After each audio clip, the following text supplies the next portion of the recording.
Vamos falar sobre umas ideias que a gente escuta por aí o tempo todo. Liberalismo, socialismo, nacionalismo. Olha, isso aí não é só palavra de livro de história não, viu? São forças que nasceram num século de uma transformação assim gigantesca, o século XIX, e que até hoje moldam o jeito que a gente discute poder, dinheiro e quem a gente é. Bora entender como essa história toda começou?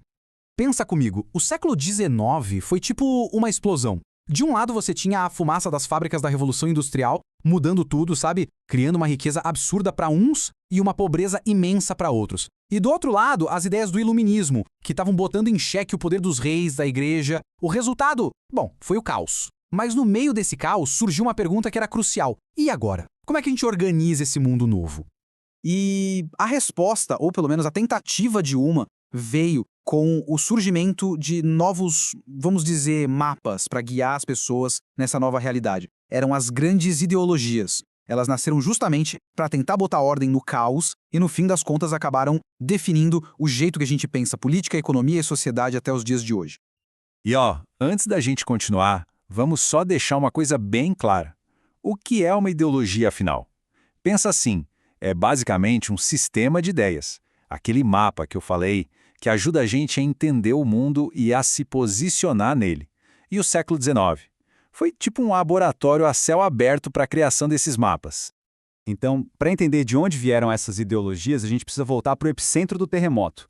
A Europa estava deixando para trás séculos de monarquia, de privilégios, o tal do antigo regime. E essa transição, olha, não foi nem um pouco pacífica. Foi uma porrada mesmo, uma colisão violenta entre o mundo velho e o mundo novo que estava nascendo. Eram duas forças gigantescas agindo ao mesmo tempo. Pensa só. De um lado, a Revolução Industrial, virando a economia de cabeça para baixo, criando uma nova classe de trabalhadores, o proletariado, muitas vezes na miséria. E do outro lado, uma burguesia industrial com muito, mas muito poder. E ao mesmo tempo, o iluminismo, jogando no ar umas perguntas que eram verdadeiras bombas. Ei, por que os reis que mandam em tudo?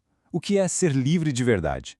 Essas perguntas ecoavam por todo canto e exigiam respostas urgentes. E a primeira grande tentativa de organizar essa bagunça toda foi o liberalismo. A missão dele era basicamente dupla. Primeiro, criar um governo que respeitasse as liberdades das pessoas, bem diferente das monarquias autoritárias de antes. E segundo, ao mesmo tempo, criar as regras do jogo para essa nova economia que estava surgindo, o capitalismo.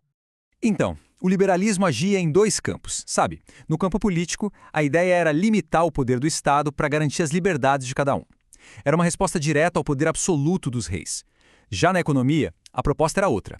O governo devia dar um passo para trás e deixar o mercado se regular sozinho, sem muita interferência.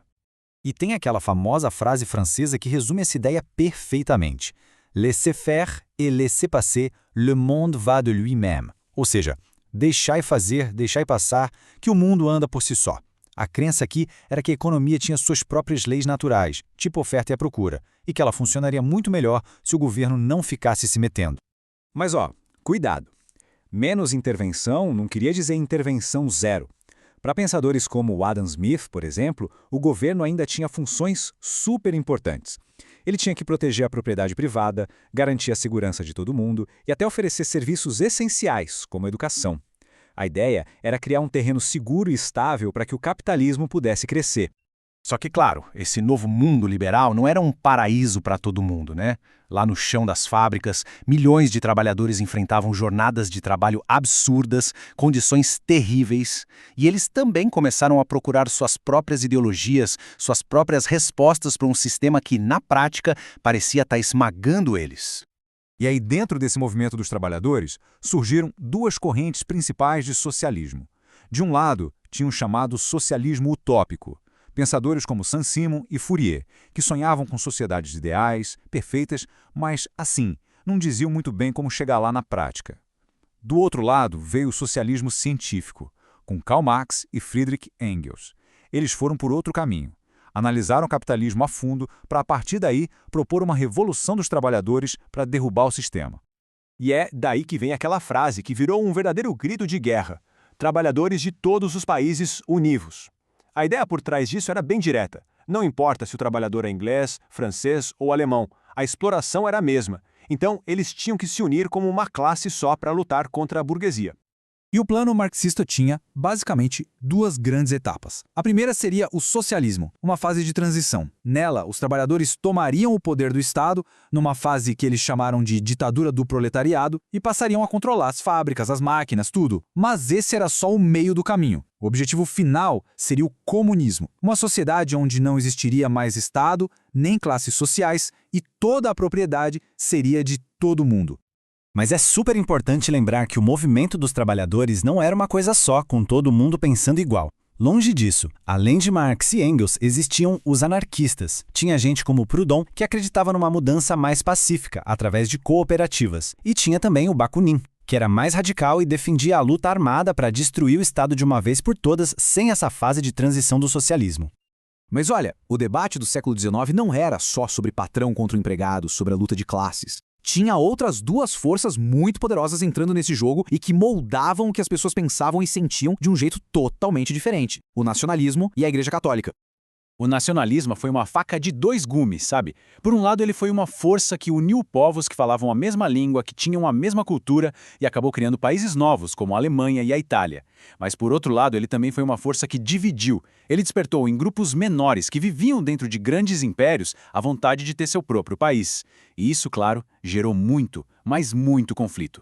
E no meio dessa agitação social toda, a Igreja Católica se posicionou. O Papa Leão XIII publicou um documento que foi um marco, a encíclica Rerum Novarum. Nela, a Igreja criticava o socialismo, principalmente por ser contra a propriedade privada. Mas, ao mesmo tempo, ela condenava com força a exploração dos trabalhadores pelos patrões. A Igreja passou a apoiar a criação de sindicatos e dizia que o governo devia agir como um juiz, um pacificador entre as classes.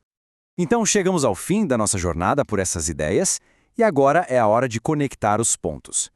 Porque o liberalismo, o socialismo, nacionalismo, todas essas correntes de pensamento não ficaram lá no século XIX, empoeiradas nos livros. Elas evoluíram, se transformaram e continuam de verdade a desenhar o mundo em que a gente vive. Porque pensem bem, quando a gente olha para os debates de hoje, sobre qual deve ser o tamanho do Estado na economia, sobre desigualdade, sobre direitos trabalhistas, sobre o que significa pertencer a uma nação, a gente percebe uma coisa curiosa, não é? As grandes perguntas que incendiaram o século XIX, talvez elas nunca tenham sido totalmente respondidas. No fundo, elas são as mesmas questões que nos desafiam hoje. E essa é a grande reflexão que fica. A história continua. Obrigado pela companhia.